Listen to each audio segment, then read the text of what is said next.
श्रीगणेशाय नमः। श्रीसरस्वत्यै नमः। श्रीगुरुभ्यो नमः। श्रीकुलदेवतायै नमः। अविघ्नमस्तु। ॐ नारायणाय नमः। ॐ नरनरोत्तमाय नमः। ॐ सरस्वतीदेव्यै नमः। श्रीवेदव्यासाय नमः। अस्य श्रीचण्डीकवचस्य ब्रह्मा ऋषिः अनुष्टुप् चामुण्डा देवता अङ्गन्या सूक्तमातरो बीजम्। दिग्बन्धदेवतास्तत्त्वं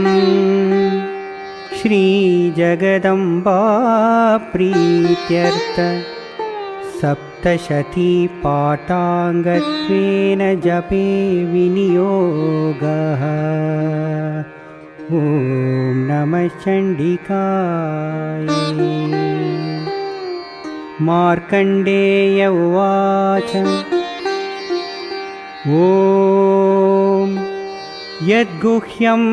परमं लोके सर्वरक्षाकरं नृणाम् यन्न कस्यचिदाख्यातं तन्मे ब्रूहि पितामह। ब्रह्मोवाच अस्ति गुह्यतमं विप्रसर्वभूतोपकारकम् देव्यास्तु कवचं पुण्यं तच्छृणुष्व महामुने।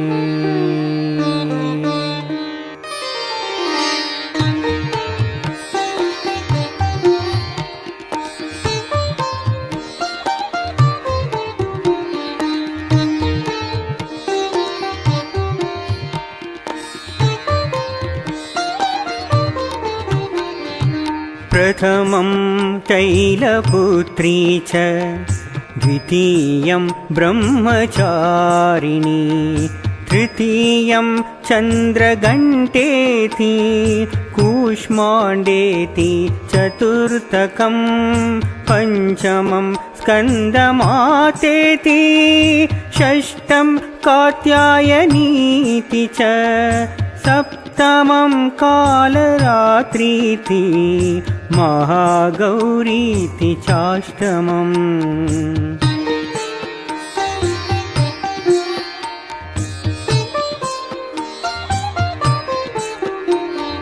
नवमं सिद्धिदात्री च नवदुर्गा प्रकीर्तिता उक्तान्येतानि नामानि ब्रह्मणैव महात्मना अग्निना दह्यमानस्तु शत्रुमध्ये गतोरणे विषमे दुर्गमे चैव भयार्था शरणं गताः।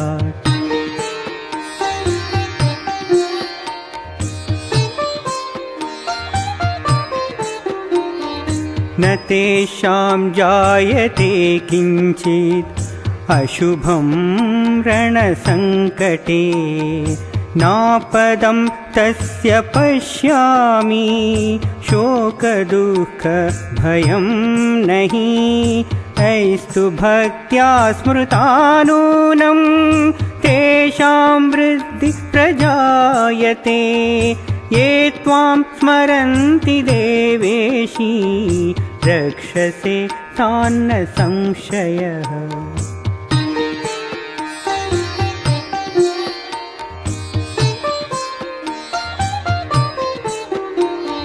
प्रेतसंस्था तु चामुण्डा वाराही महिषासना ऐन्द्री गजसमारूढा वैष्णवी गरुडासना माहेश्वरी वृषारूढा कौमारी शिखिवाहना लक्ष्मी पद्मासना देवी पद्महस्ता हरिप्रिया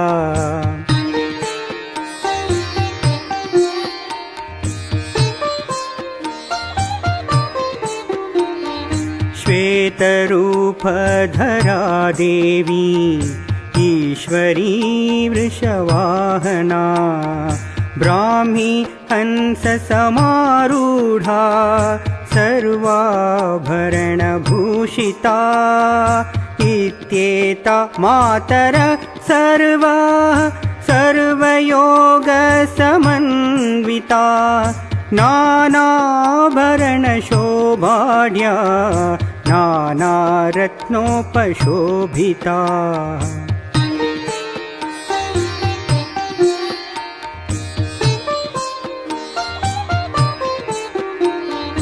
दृश्यन्ते रथमारूढा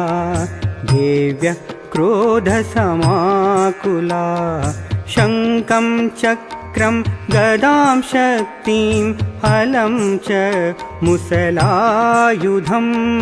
खेटकं तोमरं चैव परशुं पाशमेव च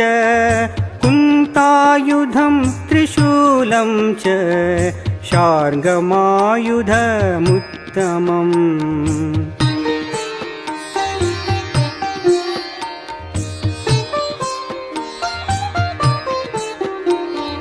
दैत्यानां देहनाशाय भक्तानामभयाय च धारयन्त्यायुधानि तं देवानां च हिताय वै नमस्तेस्तु महारौद्रे महाघोरपराक्रमे महाबले महोत्साहे महाभयविनाशिनी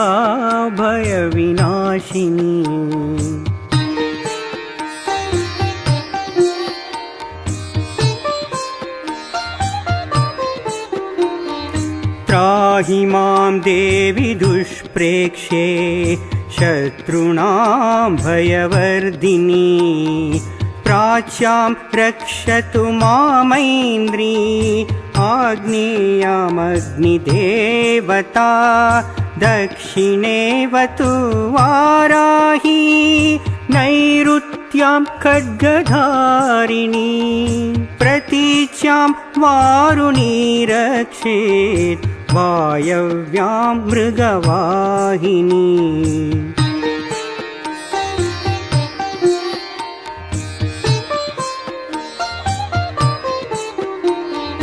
उदीच्यां पातु कौमारी ईशान्यां शूलधारिणी ऊर्ध्वं ब्रह्माणि मे रक्षेत् दस्तात् वैष्णवी तथा एवं दश दिशो रक्षेत् चामुण्डा शववाहना जया मे चाग्रतः पातु विजया पातु पृष्ठतः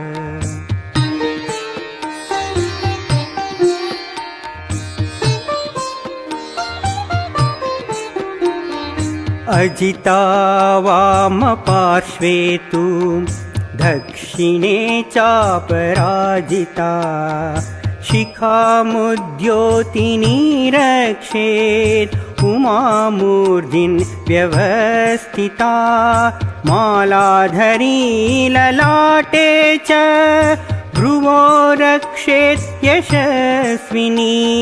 त्रिनेत्रा च भ्रुवोर्मध्ये यमगण्ठा च नासिके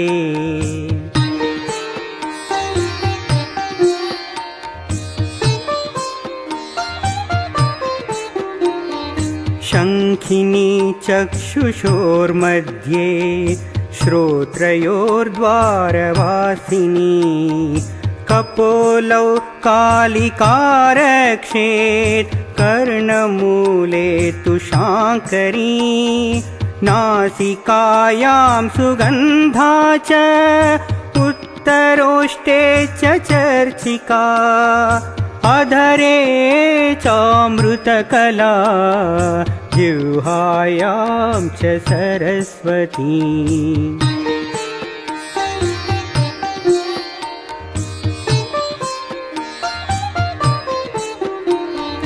दन्तान् रक्षतु कौमारी कण्ठदेशे तु चण्डिका घण्टिकां चित्रघण्टा च महामाया च तालुके कामाक्षी चिबुकं रक्षेत् वाचं मे सर्वमङ्गला ग्रीवायां भद्रकाली च पृष्ठवंशे धनुर्धरी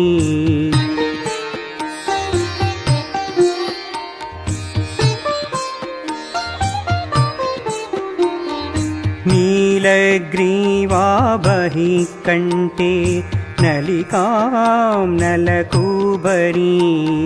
स्कन्ध्यौ खड्गिनी रक्षेत् बाहुमे वज्रधारिणी हस्तयोर्दण्डिनी रक्षेत् अम्बिका चाङ्गुलीषु च नखाञ्चूलेश्वरी रक्षेत् कुक्षौ रक्षेत् कुलेश्वरी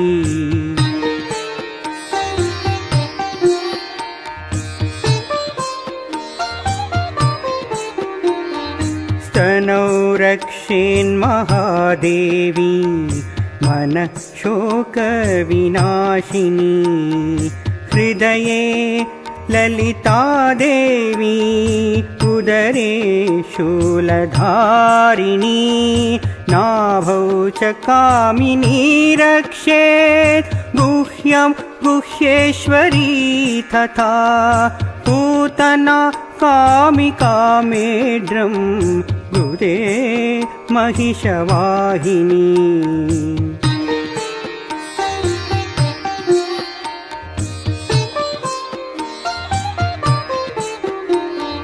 खड्ग्यां भगवती रक्षेत् जानुनी विन्ध्यवासिनी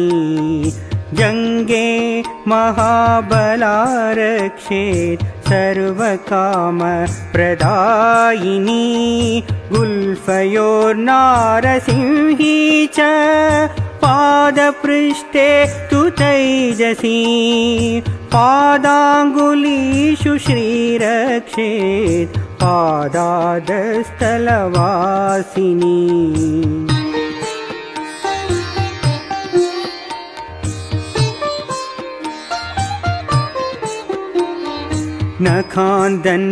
नखान्दंष्ट्राकराली च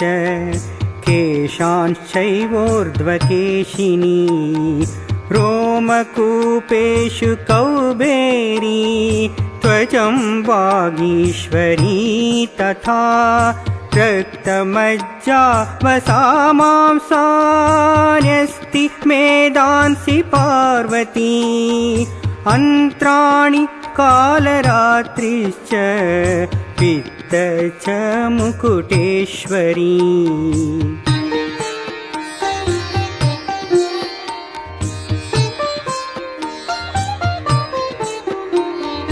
पद्मावती पद्मकोशे कफे चूडामणिस्तथा ज्वालामुखी नखज्वालाम् अभेद्या सर्वसन्धिषु शुक्रं ब्रह्माणि मे रक्षेत् छायां छत्रेश्वरी तथा अहङ्कारं मनोबुद्धिं रक्षन्मे धर्मधारिणी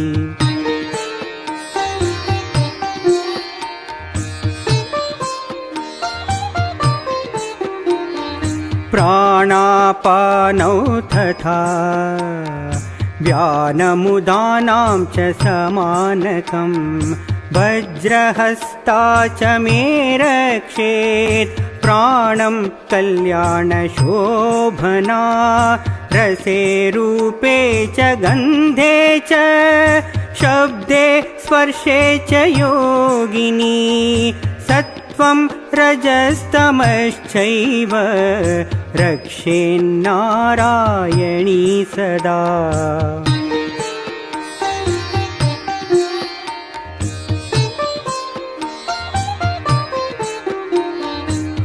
आयुरक्षतु वाराही धर्मं रक्षतु वैष्णवी यशः कीर्तिं च लक्ष्मीं च धनं विद्यां च चक्रिणी गोत्रम् इन्द्राणि मे रक्षेत् पशून्मे रक्ष चण्डिके पुत्रान् रक्षेन्महालक्ष्मीर्भार्यां रक्षतु भैरवी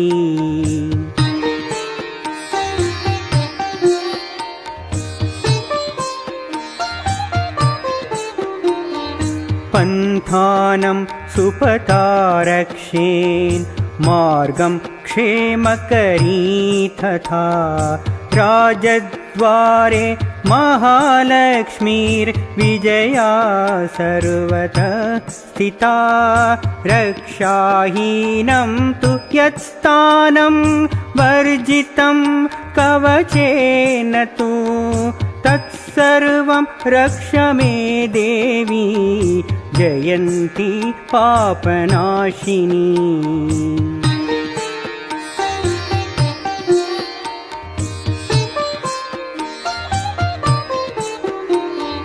पदमेकं न गच्छेतु यदीच्छेच्छुभमात्मनः कवचेनावृतो नित्यं यत्र यत्रैव गच्छति तत्र तत्रार्थलाभश्च विजयः सर्वकामिकः यं यं चिन्तयते कामं तं तं प्राप्नोति निश्चितं परमैश्वर्यमतुलं प्राप्स्यते भूतले पुमान्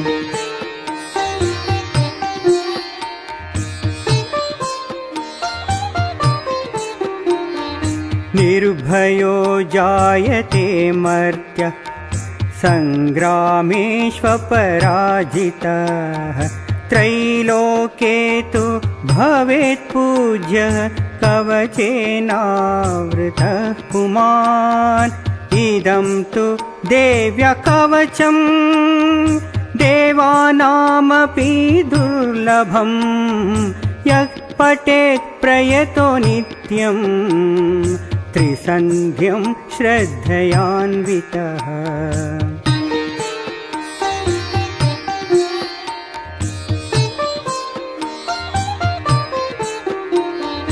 दैवी कला भवेत् तस्य त्रैलोकेष्वपराजितः जीवेत् वर्षशतं साग्रमपमृत्युविवर्जितः नश्यन्ति व्याध्यः सर्वे लूता विस्फोटकादयः तावरं जङ्गमं चैव कृत्रिमं चापि यद्विषम्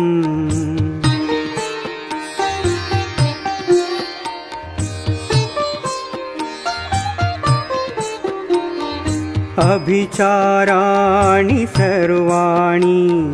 मन्त्रयन्त्राणि भूतले भूचरा खेचराश्चैव जलजाश्चोपदेशिका सहजा कुलजा माला डाकिनी शाकिनी तथा अन्तरिक्षचरा घोरा डाकिन्यश्च महाबला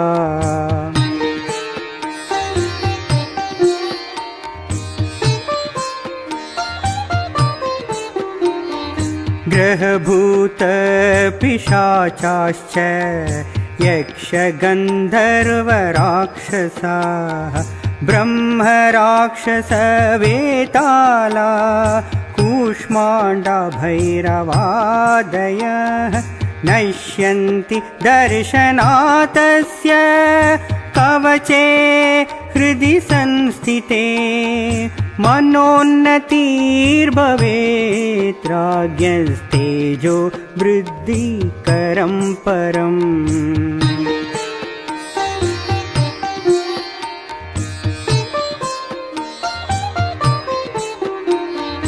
यशसा वर्धते सोऽपि कीर्तिमण्डितभूतले जपेत् सप्तशतीं चण्डीं कृत्वा तु कवचं पुरा यावद्भूमण्डलं दत्ते सशैलवनकाननं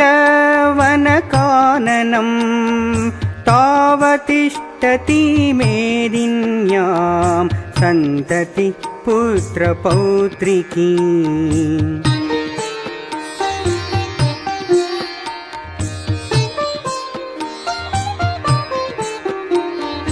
देहान्ते परमं स्थानं यत्सुरैरपि दुर्लभं प्राप्नोति पुरुषो नित्यं महामाया प्रसादतः लभते परमं रूपं शिवेन सह मोदते ॐ साक्षात् श्री आदिशक्ति माताजी श्री निर्मला देव्यै नमो।